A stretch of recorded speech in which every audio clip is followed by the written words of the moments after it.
Your Honor, calling People v. James Crumbley, case number 22279-989-FH. Your Honor, calling People v. Jennifer Crumbley, case number 22279-990-FH. Good morning, Your Honor. Attorney McDonald, appearing on behalf of the people. Thank you. Mark Keesman, on behalf of the people. Good morning, Your Honor. Maria Lehman on behalf of James and Jennifer Crumbley. As you know, my co-counsel is ill and not able to appear today. Yes, I heard that. Please tell her I wish her a speedy recovery. I will, Your Honor. Thank you. All right, good morning.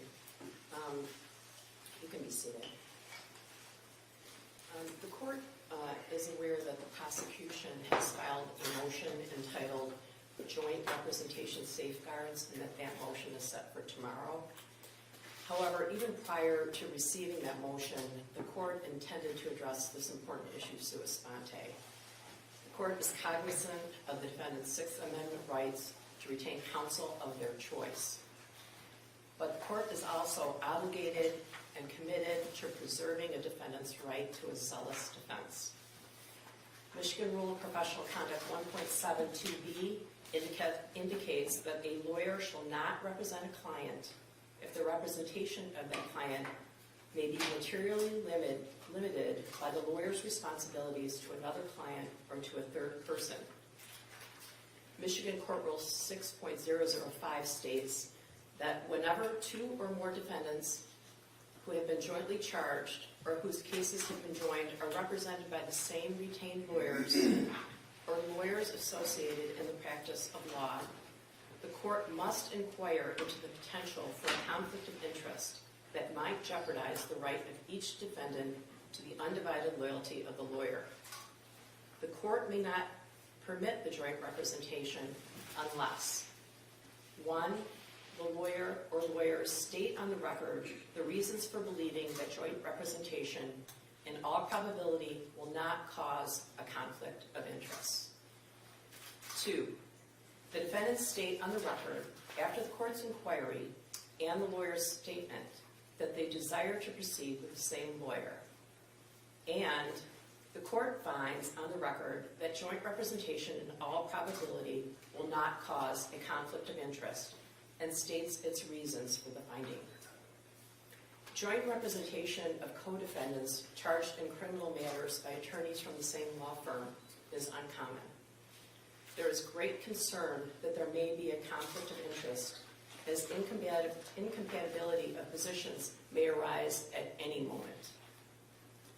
Of additional concern, Michigan Rule of Professional Conduct 3.7 states that a lawyer shall not act as advocate at a trial in which the lawyer is likely to be a necessary witness. I don't yet know if that rule is implicated, but I want to be clear that a lawyer providing representation in this matter will not be permitted to also testify. These concerns need to be addressed both in the short term and in the long term in the event that these matters go to jury trial. To this end, the court is appointing independent counsel for each defendant. The appointment of counsel will not be as a substitute for the defendant's current counsel of choice or to report back to this court. The purpose of independent counsel will be for the limited purpose of advising each defendant in the matter with regard to joint representation and the potential for conflicts of interest. The court is aware that a defendant is permitted to make a knowing, intelligent, and voluntary waiver of his or her right to conflict-free counsel. I will be inquiring of each defendant at our next pretrial if they intend to waive any potential conflict. I will also be asking for a written waiver by each defendant. If it appears that a written waiver by the defendants becomes necessary subsequent to their meeting with independent counsel, I'm requesting the prosecution and defendants agree to language and present a proposed written waiver. In the meantime, I'm going to take the prosecutor's motion for joint representation safeguards, which is set for tomorrow, under advisement. I don't believe the defendants have responded to that motion. I'm also going to set another pretrial date, so I want to ask if you are all available April 5th at 10 a.m. I also want you to keep in mind that it isn't as easy in the past to set a court date. You probably noticed that we're not in my courtroom. There's a murder trial going on in my courtroom and the two adjoining courtrooms, so I can't just set things without asking, so. Judge, the date works for the people.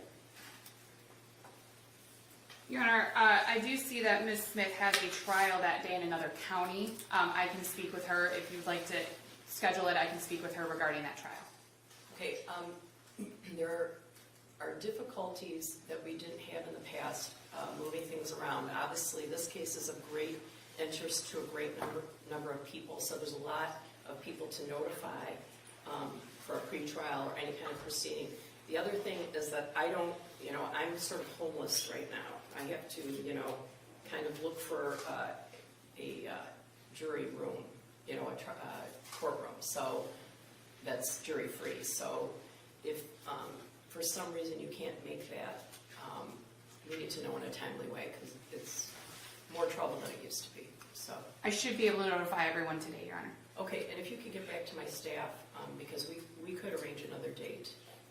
I think I'm going to be in jury trial next Tuesday, so and I don't have a courtroom, so. Judge, just one question regarding the written waiver form. The people did attach as an exhibit a proposed waiver form. In counsel's response, I didn't see a specific objection. Counsel, do you have an objection to the language in the form attached? I would prefer that we discuss this off the record and maybe confer and decide whether or not we approve of the language that's included in the waiver. I don't think I've seen that because I don't know if I have that attachment. It probably was filed. But I guess I'd like it if you confer on that. I hope the Crumleys understand the purpose for the independent counsel. I'm concerned that at some point today, tomorrow, next week, a month from now, 4 months from now, that something could happen to cause a conflict that could damage your position, Mr. Crumbley, or your position, Mrs. Crumbley. And I have an obligation to protect your rights, and I'm concerned, as we sit here right now, that there could be a myriad of things that are incompatible. So I'm sending appointed counsel, independent counsel, and their job isn't to report back to me. Their job isn't to take the place of your attorney. They're going to talk to you about a conflict of interest, potential conflict of interest, and what would be in your best interest. So I would urge you to listen to them and ask them any questions you might have. Because obviously this is very stressful for everyone involved. I'm trying to avoid your rights being implicated in a negative way, but I'm also trying to avoid having to recreate or go backwards with regard to this case. For example, if the matter is in trial and there's a conflict in the middle of a trial, that could cause a mistrial.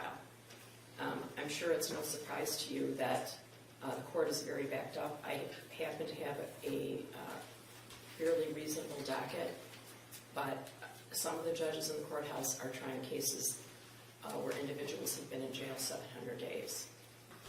And that would not be my intent if your matter goes to trial. I would give you the speediest trial possible. However, if there's a mistrial because of some conflict that arises during a trial, we'd be back at square one. So I want to avoid all of that. All right? So you should be visited within the next 2 weeks, and they'll talk to you about these issues. Your lawyers might also have positions with regard to this. Now there's the preliminary examination, transcript is available, and discovery, and that could make a difference in what you choose going forward. All right?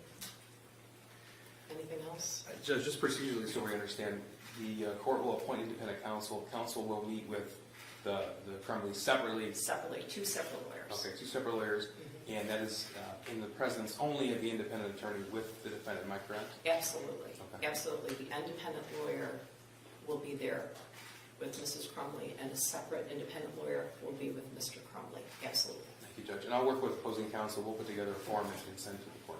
I appreciate that. If at the next court date, I'll be wanting to move forward, and I'll be asking both sides what kind of motions they might have to file. Okay? Anything else? people. Thank you, Judge. Nothing from the defense, Your Honor. All right, So so, we assume because you disposed of the other, our motion, that tomorrow's date is off? correct, Okay. that's correct. I hope Ms. Smith gets better. Thank you, Your Honor, I appreciate that. All right, thank you. All right.